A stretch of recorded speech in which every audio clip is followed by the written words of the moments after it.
Itour mo naman ako sa bahay mo. Ano to? Bakit yun yung number dyan? Naman number niya.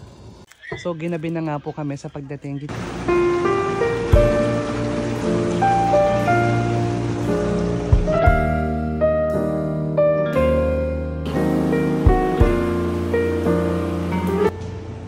Itour mo naman ako sa bahay mo.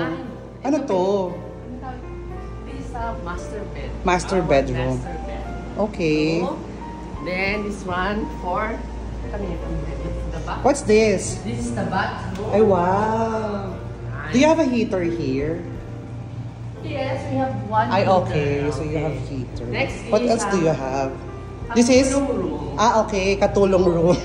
That's why it's two separate rooms. Yes. So, katulong room is have What's that? Ay, wow. Look. There is a view here.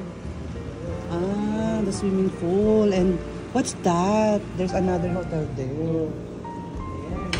So, we will... Can you please tour me more? Teka lang, damit ko.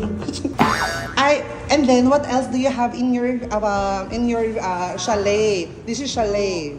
This is? May katulong. This is your two katulongs. Okay. Then next, this is What's this? It's swimming pool. Swimming pool? Yes.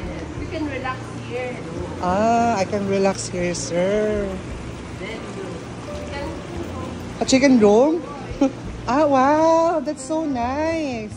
What did you call this? Yes. Do you have lights? I don't know where's the... Maybe Maybe there. that one. Can you check, sir? Can you hold me? Bakit dinirito to me? Oo nga, wag na tayo mangialam. Wait. Ay, langis. Oh Where? my God. Follow the leader. Follow the leader.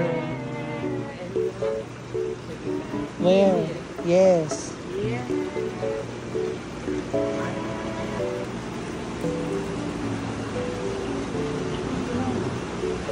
This is the last one.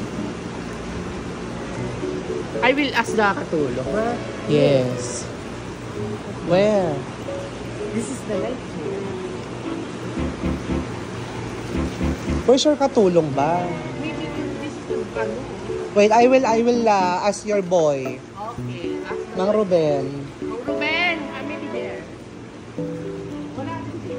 Yeah, because I saw in online, sir, your swimming pool has different lights eh.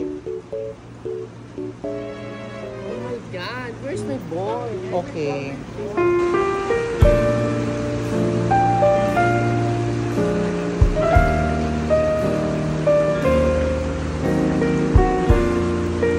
So, ginabi na nga po kami sa pagdating dito sa may chalet na inupahan namin.